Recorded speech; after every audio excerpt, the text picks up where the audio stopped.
messy. Okay, I know you're pregnant, but like, just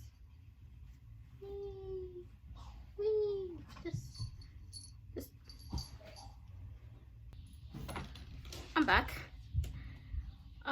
Disclosure: 1, I am babysitting. 2, I have very noisy cats, and all 3 of my pets have jingle bells on their collars. So, well, my cats have jingle bells. My dog has 2 metal tags. So, all noises you hear behind me in the background is them, or my niece, being the 3-year-old she is. But I'm back. As I said, I didn't post frequently on my channel last year, so I honestly don't think it makes a difference on whether I make this video to explain anything or not, but I ain't going to. I just want to be able to make the kind of content I really want to make for this channel, and the reason I started this channel in the first place. But then I realized I don't have anything I need to do what I want to do. I really want to be able to build my own community and have my own family aside from being part of the Sam and Colby. I don't know. Even though I didn't really post on my channel last year, I still wanted to explain why I haven't uploaded in the past few months. And I think that's because I haven't been on my fan account. It's what made me decide to finally try and do this. And that's where I promote the videos and stuff and share them. And everyone that follows me is really, really sweet. The fandom is amazing. Sam and Colby have built such a great community here, and I'm glad to be a part of it.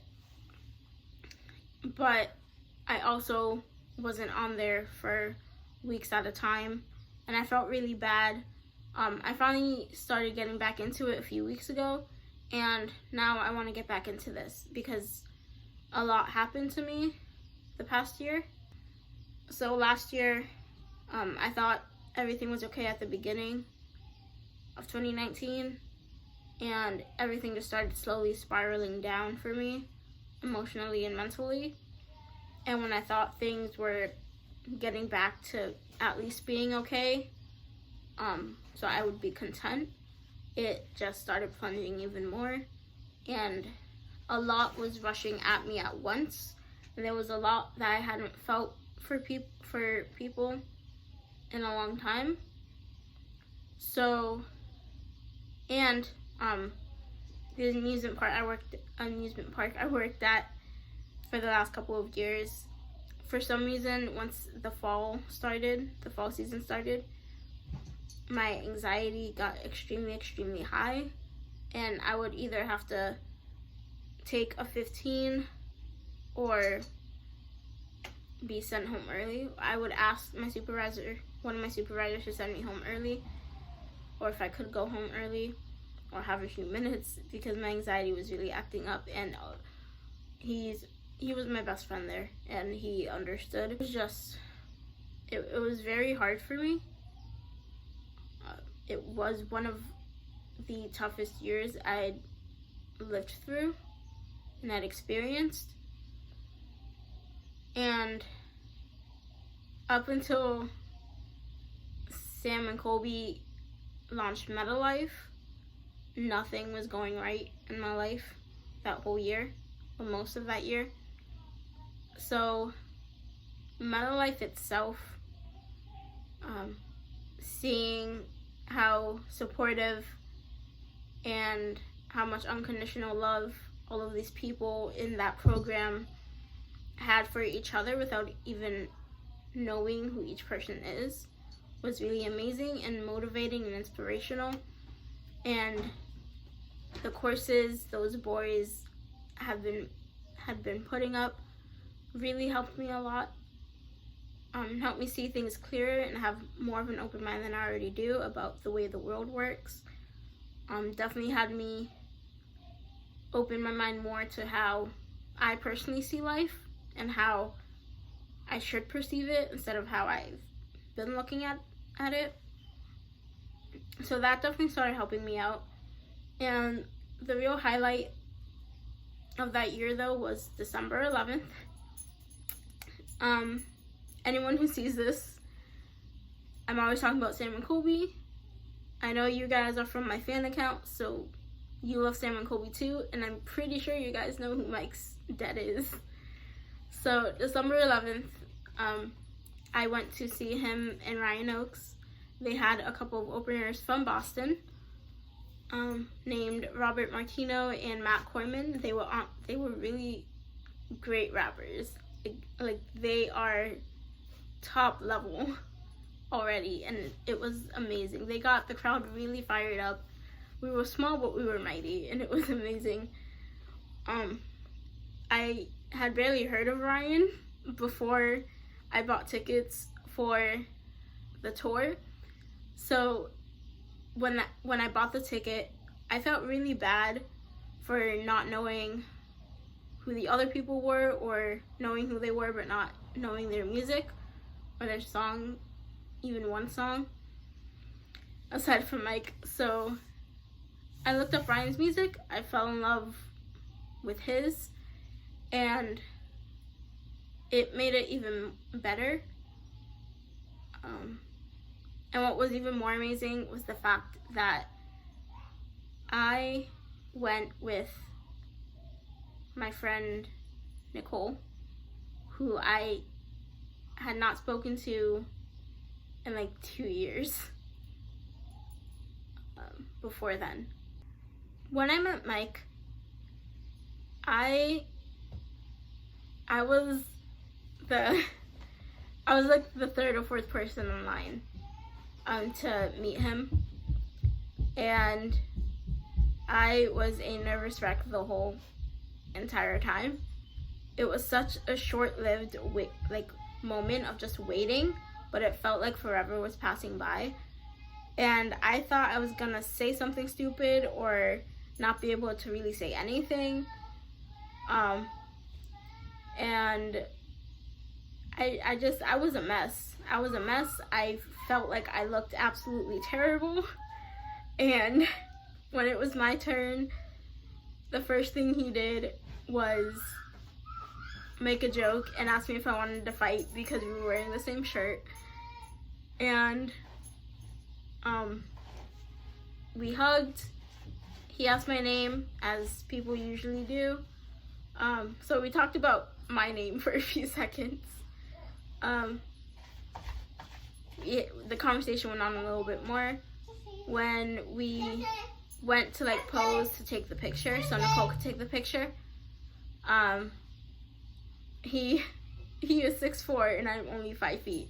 He had to slide down so he could have like a good pose and like be able to, you know, fit in the picture. And we were like talking about like his good side and how tall he was, and I think I called him a giraffe, and it went from there. So I mentioned on my account before that I met Jacksepticeye, and this is relevant, I promise, because out of the people I look up to, I have only ever met 2, and that includes Mike. And Sean was so nice and so sweet and so funny, and I love him with all my heart. But I don't know, when they're from like completely different categories and platforms and genres of like an influencer or a YouTuber, and in terms of career especially, I can't say Mike was sweeter than Jack because it was 2 completely different circumstances and different places and different times of my life, even though I still think the same exact thing as I did when I met Jack back then. But Mike really is the sweetest guy. His image may make him seem otherwise when it's just like photo shoots and stuff that he's posting, but I mean, if you guys watch his stories and his TikToks. He's obviously not scary. He's just a big old bean dressed in black. Big old edgy bean. And that was, for me, that was how my year ended. It was December 11th. It was not the end of December or the end of the year as a whole. But that was the end of it for me, because that was the absolute best night of my life. Meeting Jack was the best day of my life because it was at PAX East. So, you know, it was in the daytime. I mean, I saw him on his tour, actually. But that's not what this is about. So ended 2019 on a high note. Started 2020 at rock bottom. I got fired for a false accusation, which my whole family wants me to either dispute or sue about. And the one side of me wants to do it and wants to go through with it because I was wrongly accused of something and I got fired for that injustice. And it was a place that I really loved working at. I loved being there more than I loved being at home while I was employed there. I thought I made really good friends, but of course, I haven't talked to anyone since I was let go. And I flunked out of the school I was going to online because I was taking a class for the third time, and the last 2 times I had no internet at all and my laptop wasn't working for some reason, and my cat chewed my charger. So like she didn't get anything in her mouth, but like she was able to break wires and stuff. So I had no charger for like a month. So I wasn't able to do my work, so that made sense. But the third time I was really trying, but because my assignment file types for the last 2 weeks, it was 1 assignment for each week. And my file type for each one was not the same as what the instructor wanted, so she basically refused to grade them. And I don't have internet at my house. I haven't had internet for months. I'm babysit for my sister basically 24/7. I am like a second parent, even though I should not be. So I was doing that. So I can't take them and go to a library because they are very disruptive children, especially the younger one because she's just 3 and very hyperactive. So I couldn't just like pack up some stuff, go to a library and expect them to sit quietly while I try and do my homework. And I struggled a lot. I did the best I could. I'm not saying it's the instructor's fault 100%. I obviously should have read the instructions more carefully when it came to like how, what type to put the file under when I saved it. But the fact that she just said she wasn't going to grade it, like she directly told me in a message she was not going to grade it because it wasn't the type she wanted. So I got dismissed. I put in an appeal a couple of times, but I need documentation that we apparently don't have, that I didn't have internet last year or a way to get to my local library. So yeah, so I kind of figured it was, maybe it was just meant that I get more experience and part of what I want to do for my life. Maybe I really wasn't meant to be in college.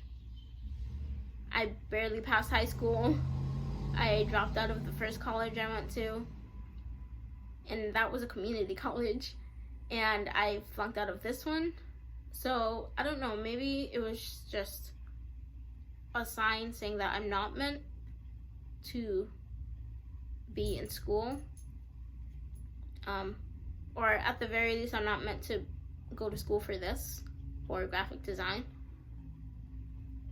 But it did teach me a lot of things. A lot of it I already knew, some of it I didn't, since it gave me a more professional viewpoint on everything. But I lost my job and flunked out of school basically in the same month. So I haven't had any money. I've had to push back my phone bill dates and pay them like half at a time. So I've been really struggling. I'm gonna get a little more personal and say that I have not been eating much either. It's not, when it would happen before, it would be on purpose. It would be me intentionally trying to lose weight as fast as possible, or me hating the way I looked, which I still do, but like less. And not really the way I look, just like, this area, this region of my body. I just hate it so much. So in the past, it has been under, I don't know what if they would be good or bad intentions, but the intention to just not weigh as much as I do, especially at my height, because it looks worse. And this time though, I swear, I just haven't been feeling hungry, but it's been going on for a few weeks. But yeah, so that's all the stuff that's been happening to me. That is why I haven't been on anything, why I wasn't on anything for weeks or a few months, because I was dealing with a lot.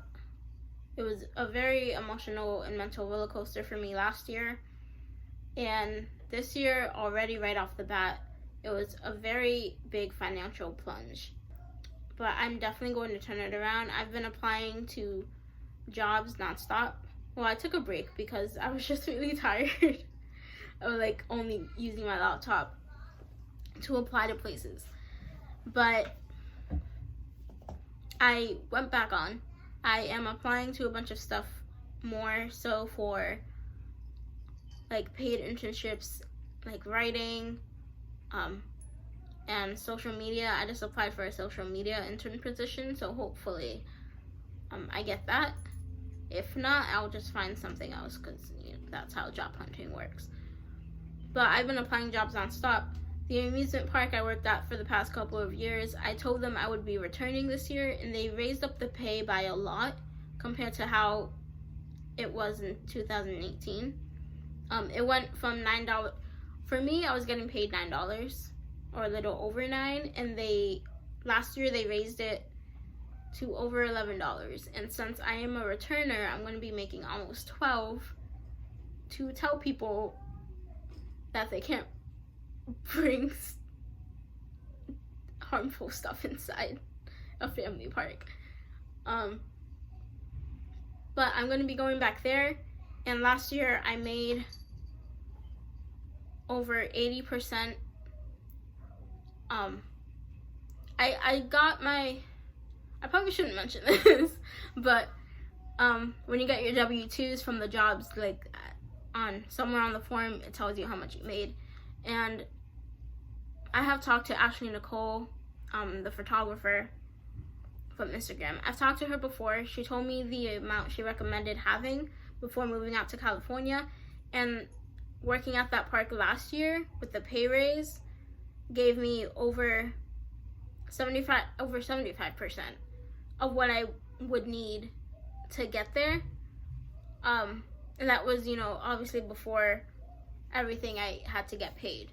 So my mindset is I get a job before I start that one, especially if it's a job in Massachusetts, since they raised the minimum wage to 13, or they're going to raise it to 13. So if I get a job in Massachusetts and also go back to that park, having both of those jobs with pretty solid hours, I think I'd be able to go to New York within the next year and a half. So I'm definitely working towards that. That is my top priority. I'm also working on a few other projects. I started my own clothing line, or I want to start my own clothing line. All of the products are already launched up on Teespring. I have the link in the bio of my fan account, and my personal account, I think. So I have that up. I'm gonna start adding that to the description. I'm working on a book I want to write, and what was the other thing? Oh, and me and my cousin want to make an Othoma game, which is basically a dating simulation game. She's a very, very good artist, and we're both very good writers, so we want to start working on that when we can. So I want to be able to get some stuff done as much as possible, so I have more time to work on that. So I have 3 personal projects that I want to do and work on. I have this job hunting and job returning, so I can have money to move out to the West Coast and get much better content for these videos. So I'm sorry that this has been just me like rambling and everything, and just like a huge ass explanation. But for anyone who watched this long, I'm going to be putting pictures and videos from the concert last year. So that's how I'm going to end this video, and might put a song in the background, not sure. But I hope you guys enjoy it.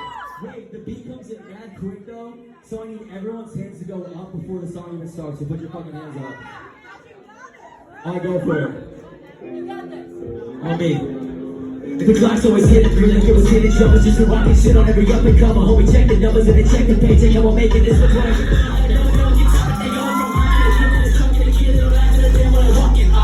They suffocated, been overlooked, underrated. Did overtime, underpaid, I'm in overdrive, undertaking the shit till I finally make it. I spit sick, I'm causing a plague. Every time at the base, it hurts my voice. All your hands up. Yo, Boston, what the fuck? You guys know the lyrics to this one, don't you? You guys ready to jump with me? Alright, let's get fucking rowdy. 1, 2, 3. Happy birthday, Lucky! Make some noise, Boston! Or 50 people on the show. I crowd surf every fucking show. Yeah! That being said, if you're a fucking dude, because I'm a fucking big ass guy, and you think you can help catch me, come up here and hang out.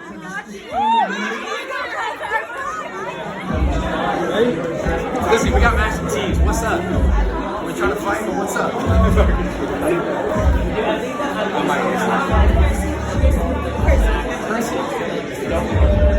It's different. I like that. Also, it's really like that's not good side. No, I like the potato. I'm sure you realize how far these people are. It's terrifying. I'm serious.